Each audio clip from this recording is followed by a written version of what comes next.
On Jacinda Ardern's first day as New Zealand's opposition Labour leader, she was thrown a question it's hard to believe is still being asked of politicians in 2017.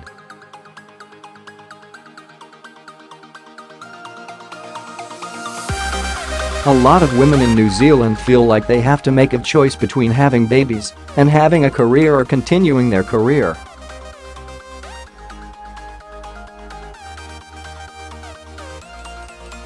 So is that a decision you feel you have to make, or that you feel you've already made? But in a way, that question from a TV talk show host was the best thing that could have happened to her that day.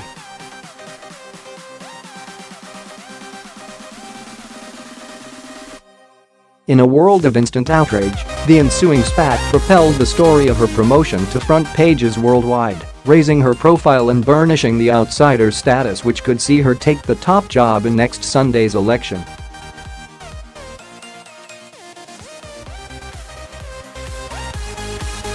To the outside world, Ms Arden appears to have come from nowhere in this election, but she's been rising through the Labour ranks since she first entered Parliament in 2008 at the age of 28.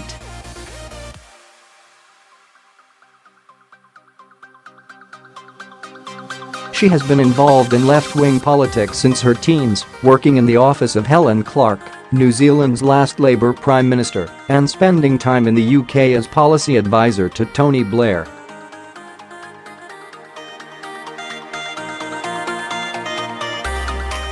She has talked about how growing up in Hamilton seeing children without shoes on their feet or anything to eat for lunch inspired her to enter politics.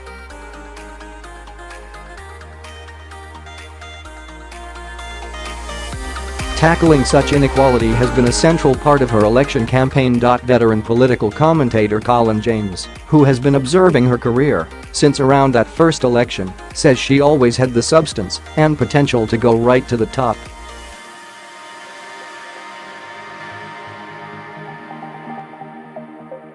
A lot of people just saw a flighty young woman, he says of their first interactions.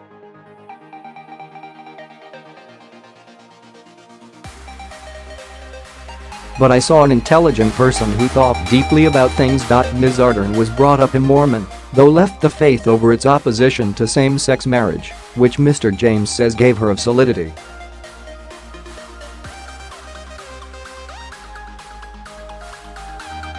Ms Arden took over the Labour leadership on 31 July. Although she was a frontrunner, she said she had an hour's notice that Andrew Little was about to stand down, conceding he could not steer the party to victory on 23 September.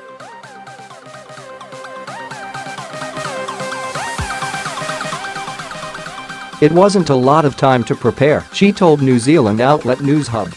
But in a way it's meant that I had to run the campaign as myself, be exactly who I am, run a lot based on instinct.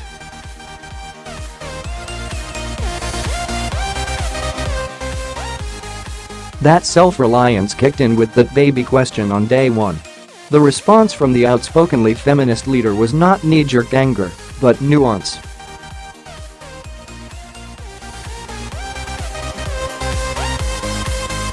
I have no problem with you asking me that question, because I have been very open about discussing that dilemma, because I think probably lots of women face it, she told the host, Jessie Mulligan.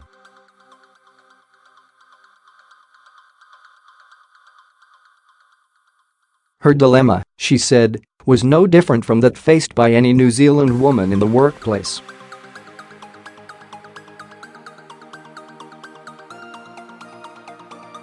But when the question became that day's talking point, overshadowing all other policy issues, a later interviewer implied it was reasonable for employers to want to know if their staff would be taking time off to have children.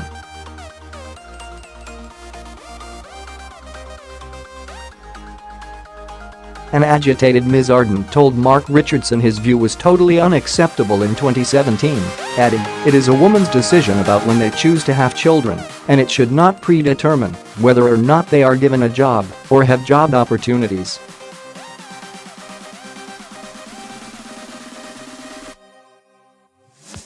I laughed so hard when she pointed her finger at Mark Richardson and shut him down so deftly, says Lizzie Marvelly, a columnist at the New Zealand Herald, editor of feminist blog site Villain S.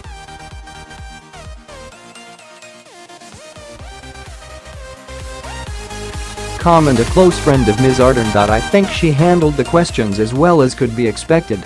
Characteristically, she was open about her personal situation, as she'd chosen to speak about it previously, but defended the rights of other women, which are enshrined in law, I should add.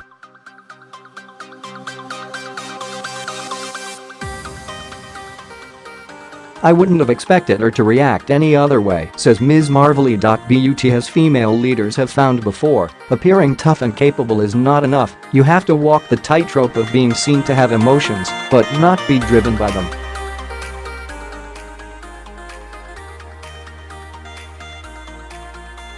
Ms Arden seems not to have shied from that, openly crying at the opening of a memorial to suicide victims and speaking frankly about her own struggles with anxiety.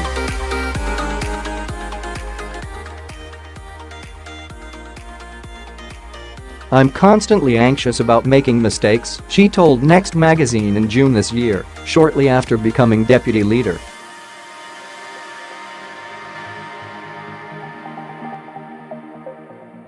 "Everything in politics feels so fragile. Just like that clicks fingers you could stumble, and that's forever what you'll be known for."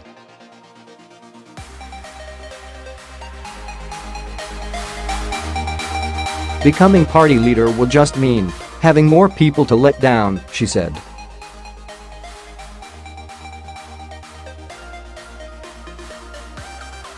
"I think to have a woman in such an important role speak openly about issues that many women face has been powerful," says Ms Marvelly.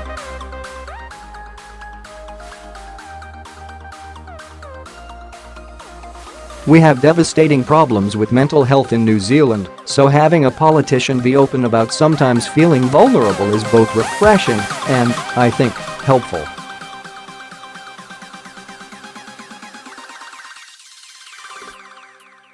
Colin James says he thought at the time of the interview that it was a mistake for someone even quietly holding out for the top job to be so open about their nerves.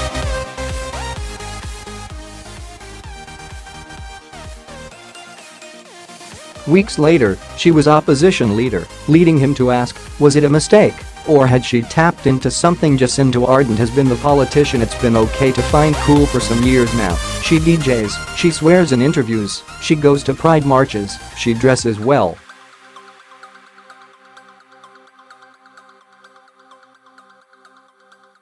She's called herself an acceptable nerd. Since her elevation, Labour has shot up from some of its lowest polling under Mr. Little.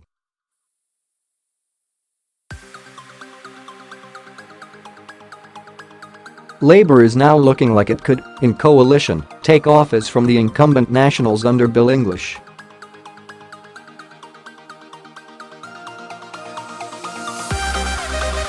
There's no doubt, however, that she is the contender most lacking in experience. Although she speaks forcefully on domestic issues, she has little to call on in terms of foreign policy experience bar her role as president of the International Union of Socialist Youth, a role which she says brought her into contact with global leaders.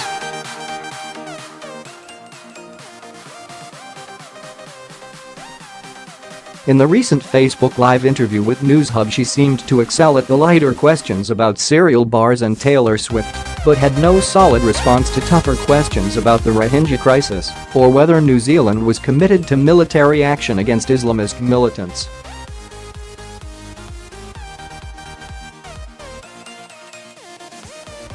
Ms Marvelly notes that she hasn't really brought many of her own policies to the fore since assuming the leadership, but with her delivering the message both the media and the public have really tuned in.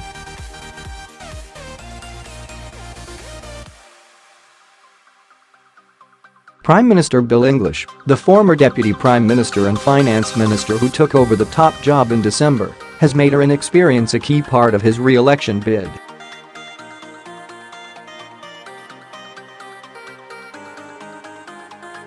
We can continue with the policies that have delivered us one of the fastest growing economies in the developed world, or we can experiment with the vague and confusing policies proposed by our political rivals, he has said, dismissing his rivals' rock star appeal.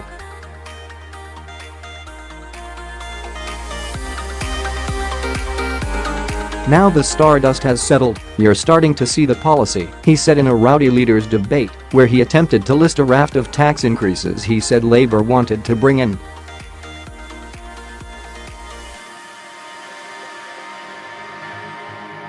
This stardust won't settle, because none of us should settle, Ms Arden bit back.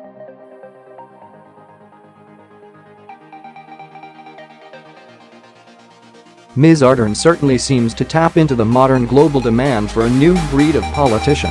The demand that saw the surprise elevation of the likes of Jeremy Corbyn and Bernie Sanders, and the election victories of Justin Trudeau and Emmanuel Macron.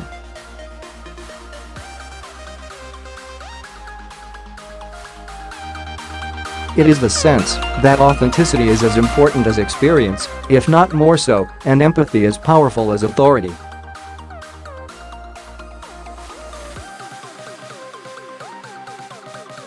Labour's pledge to cut immigration, to protect public services even saw the Wall Street Journal compare her to Donald Trump.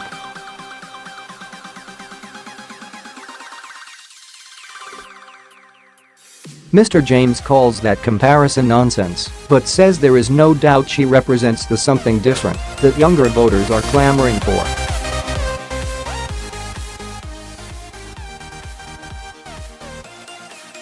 In making the very millennial issues of mental health, affordable housing and student debt a key part of their election campaign, there's no doubt that Ms Arden and Labour are seeking to appeal to younger voters.